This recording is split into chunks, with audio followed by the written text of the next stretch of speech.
The familiar rhythm of Heartland had shifted, subtly at first, like a change in the wind unnoticed until the chill sets in. For years, Amy Fleming had been its steady pulse, the quiet center around which the chaotic, beautiful life of the ranch revolved. She navigated the currents of love, profound loss, and the deep, often unspoken connection between her family and the horses they cherished. A legacy passed down from her mother, Marian. But lately, an undercurrent of unease had begun to ripple through the familiar landscape, growing stronger, more insistent, threatening to pull everything under.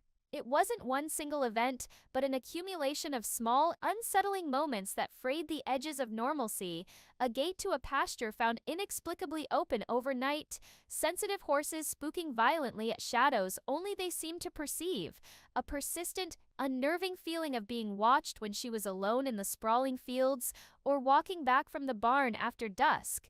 Amy tried hard to rationalize it, clinging to logic against the rising tide of instinct. She attributed the horse's anxiety to a sudden shift in the weather patterns, the misplaced tools or slightly disturbed feed bins to simple forgetfulness under the constant stress of running the ranch and raising Lindy essentially alone.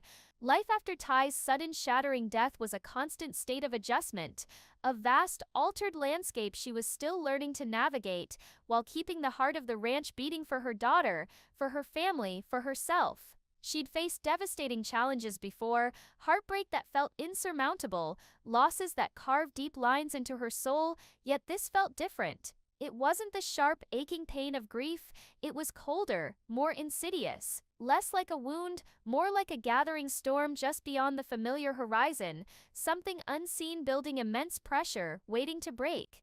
Even the easy, ingrained banter between family members seemed strained at times, conversations halting abruptly, unspoken thoughts and worries hanging heavy and suffocating in the air. Lou, usually a whirlwind of decisive energy, seemed preoccupied, juggling the ever-increasing demands of her businesses and mayoral duties, her usual sharp focus dulled by a profound weariness Amy recognized but couldn't quite place the source of.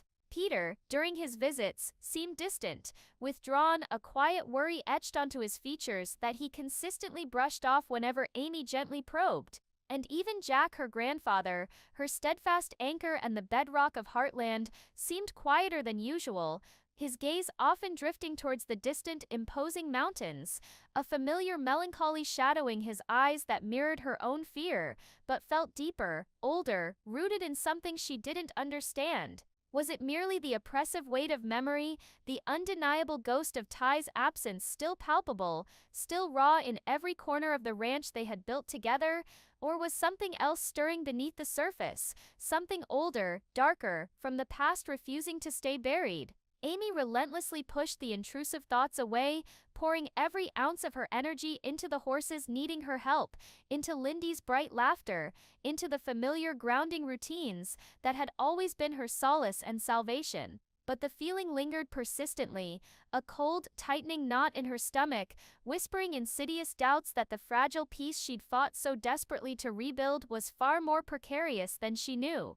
Heartland had always been her sanctuary, her haven, but now an undeniable shadow stretched over it, and Amy feared with a growing certainty that she didn't know where it was coming from, or how to stop it from engulfing them all. She felt a growing, profound sense of isolation, even when surrounded by her family, as if this particular creeping burden was hers alone to decipher, hers alone to face before it was too late. The mournful whispers of the wind through the ancient pines seemed to carry a chilling warning she couldn't yet fully understand, urging her to prepare, to brace herself for something she couldn't yet see, but could feel approaching with dreadful certainty.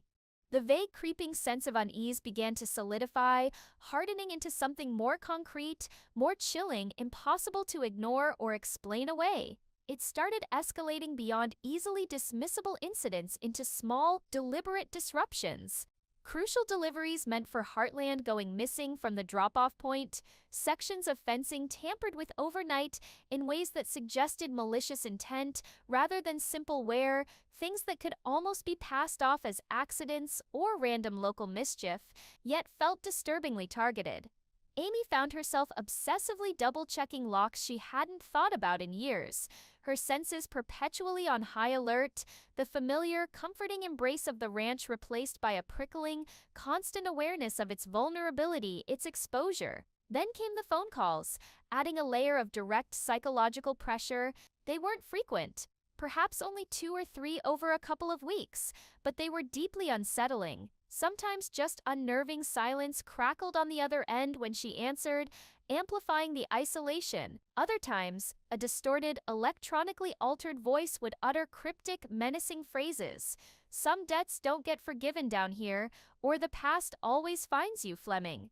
Always, never threatening physical violence outright, but clearly implying a coming reckoning, a calculated disruption aimed squarely at the heart of her world, at the legacy she represented. Amy initially kept the calls to herself, a heavy secret weighing on her, not wanting to add to Lou's stress or deepen the worry she already saw in Jack's eyes. She tried desperately to convince herself it was just a cruel, sophisticated prank, or maybe even misdirected calls amplified into something sinister by her own lingering anxieties and grief. But the calls felt chillingly personal, the timing often coinciding with moments she felt most alone, most vulnerable, late at night or early in the morning when the ranch was still quiet. The horses, intuitive as always, continued to reflect her internal turmoil, their usual calm trust replaced with nervous energy and skittishness, their deep bond with her seemingly wavering, as if they too sensed an invisible threat she couldn't yet perceive or protect them from. One evening, working late in the barn,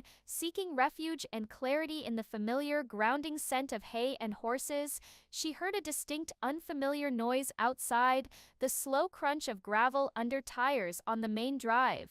A sound distinctly different from the usual ranch vehicles. Her heart leaped into her throat. Peeking cautiously through a dusty crack in the aged barn door, she saw a dark, unfamiliar SUV parked just beyond the main gate, lights off, idling silently in the deepening twilight. It remained there for what felt like an eternity, perhaps 10 long minutes, before pulling slowly away into the darkness, leaving Amy trembling, the feeling of being watched, of being assessed, now terrifyingly undeniable. Who would sit outside their home like that in the dead of night? Was it directly connected to the calls, to the strange occurrences on the property? She immediately considered calling the police, dialing 911, but hesitated again. What would she tell them? That she felt uneasy? That someone parked near her house for a few minutes? It felt flimsy, circumstantial, potentially paranoid. Yet, the incident solidified her fear into cold certainty. This wasn't just in her head. Someone for some reason was deliberately targeting Heartland, targeting her family, targeting her, but the motive remained frustratingly shrouded in mystery. Was it somehow related to her specialized work with difficult horses, perhaps a disgruntled former client whose animal she couldn't save? Or was it something deeper, more tangled, rooted in the family's long, complex history with the land and the community? The very next day, Caleb Odell stopped by, ostensibly just to check on a horse he'd helped gentle a few months prior. But he seemed unusually hesitant, fidgety, his typical easygoing, confident manner replaced with a palpable nervous energy. "Everything all right out here, Amy?" he asked, his gaze not quite meeting hers, shifting around the yard. "Just heard some weird talk floating around town. You know how people gossip, but folks asking questions about the ranch, about things maybe better left buried. Old stories." He clammed up almost immediately when she pressed him for details, muttering something vague about local gossip and not wanting to stir up unnecessary trouble, but his discomfort, his genuine unease, was obvious and alarming. He knew something, or feared something specific, clearly related to the suffocating unease Amy felt closing in. His vague, reluctant warning, coupled with the late-night visitor and the menacing calls, painted an increasingly disturbing picture. Someone harbored significant ill will towards the Fleming Bartlett family, and they were disturbingly moving from whispers and veiled threats towards more tangible, disruptive actions. The cherished sanctuary of Heartland felt irrevocably breached, the hard-won peace shattered, replaced by a gnawing, pervasive anxiety about what or who would come next. Caleb's cryptic, anxious warning lingered heavily in the air long after he'd driven away, adding another disturbing layer to Amy's growing dread. things may be better left buried, old stories. What things? Whose past held secrets so potent they could incite such hostility now? Her mind raced frantically through possibilities, grasping at explanations. Could it somehow be related to Tim's often checkered, complicated past? Perhaps some forgotten enemy from his rodeo days, or a dubious business deal gone sour seeking delayed, bitter retribution? He certainly wasn't short on potential adversaries. Or perhaps, digging deeper, it was something tied to Jack's earlier, harder years running the ranch, long before Marion arrived and brought her gentle touch, her unique way with horses and people. Maybe an old feud he'd never spoken of?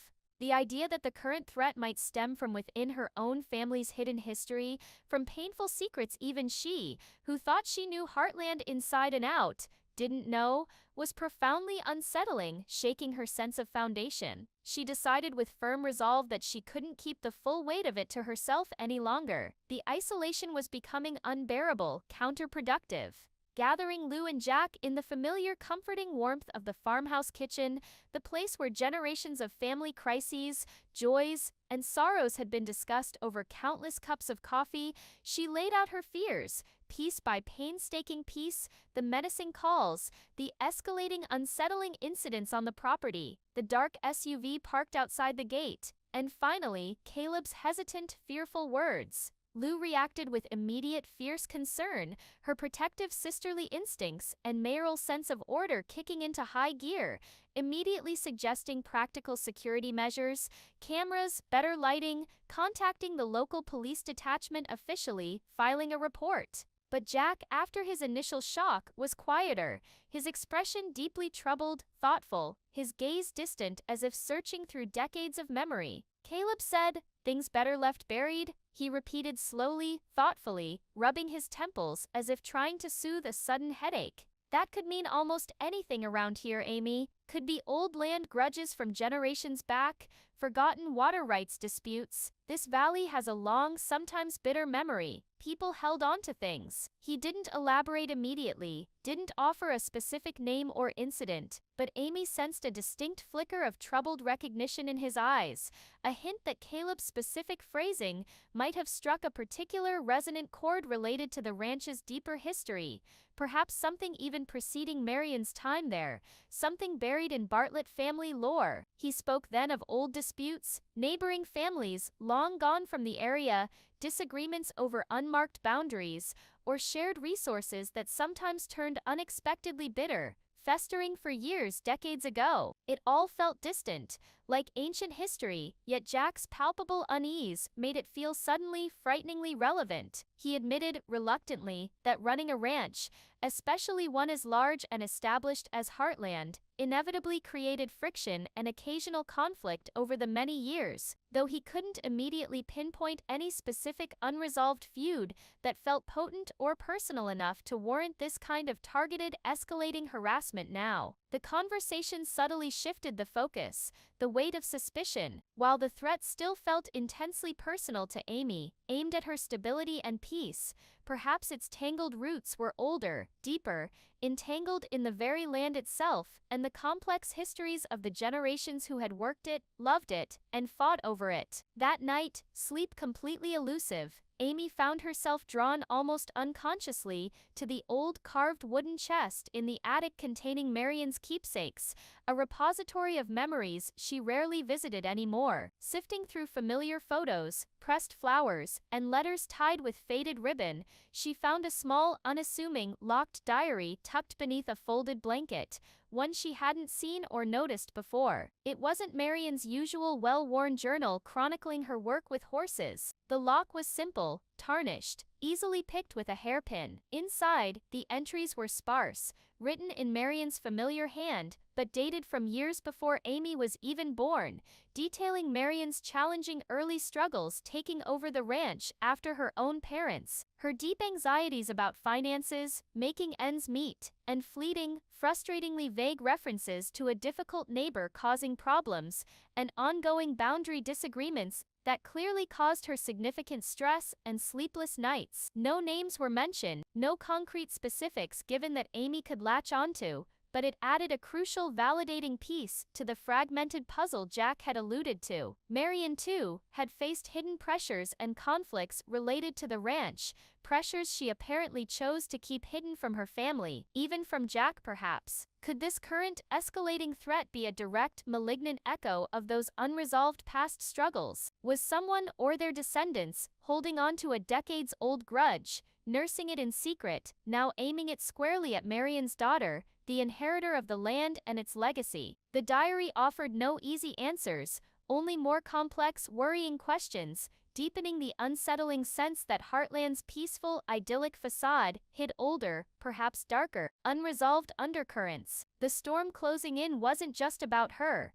grief, or her present challenges. It was inextricably linked to the legacy she had inherited, the land itself, and the volatile secrets it held close. The heavy feeling of isolation lessened slightly, replaced by a shared historical burden with her family, but the fear remained, sharper now, more focused, directed towards an unknown shadowy threat rooted somewhere deep in Heartland's complicated shadowed past.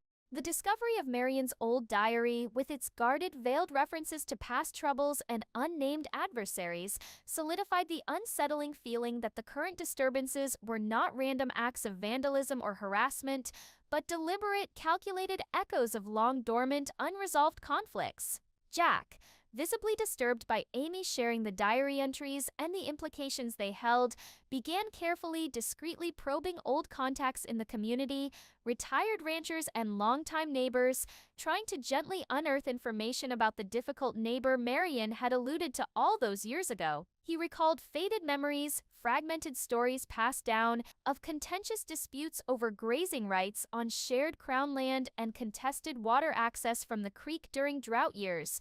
Issues that seemed almost trivial in the modern day, but perhaps carried immense weight and bitterness back then. Lou, meanwhile, leveraging her official position as mayor, used her channels more formally but just as discreetly, checking county records for any unusual land inquiries, historical ownership challenges, or recent property transfers in the surrounding area that might correlate, searching for any modern-day ripple effect, any legal or financial maneuverings stemming from those old, buried disagreements. Despite their combined, concerted efforts, the source of the hostility remained frustratingly elusive, a persistent ghost haunting the edges of their lives, always one step ahead, leaving clues but no clear identity. The unsettling incidents continued, escalating slightly but significantly in their psychological impact.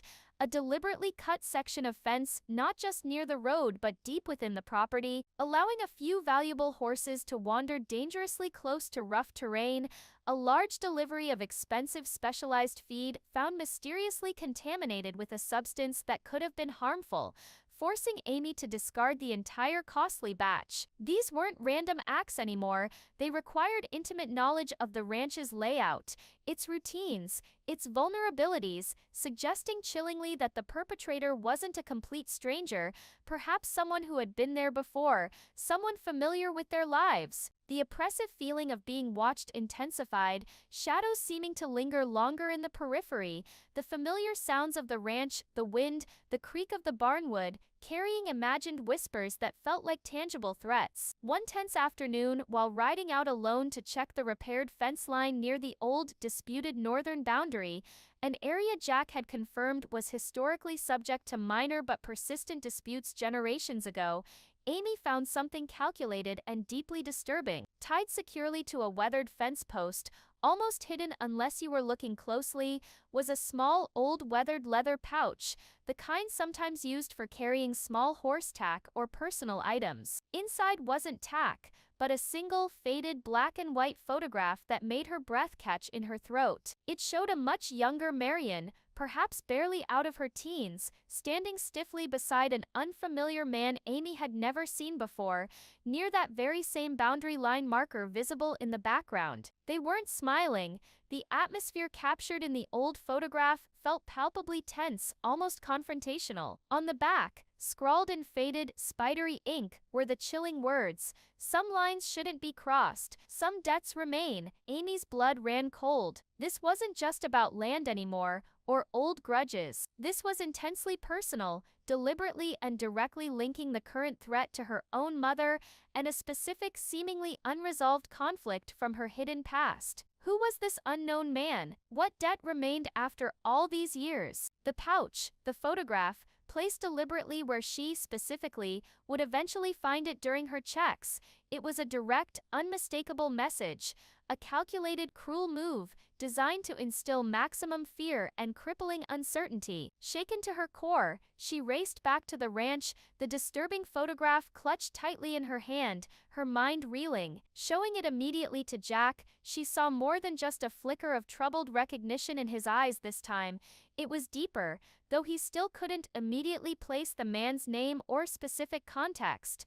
"This feels different now, Amy," he said gravely, his voice low and heavy. "This isn't just about old grudges over a few acres anymore. This feels personal, targeted, directed right at you through Marion." The vague, amorphous threat was no longer abstract. It now had a face, albeit an unknown one from the past, and a direct, undeniable link to Marion's secret history. The cryptic calls, Caleb's fearful warning, the escalating incidents, they were all pieces of a larger, far more dangerous puzzle, connected inextricably to her mother's deliberately hidden past. Amy realized with stark clarity that she wasn't just protecting Heartland's present and future, she was now confronting the volatile, dangerous consequences of secrets Marion had carried, secrets now actively endangering her own family, her own life. The fight ahead was becoming terrifyingly clearer, but also infinitely more dangerous. The storm was closer than ever,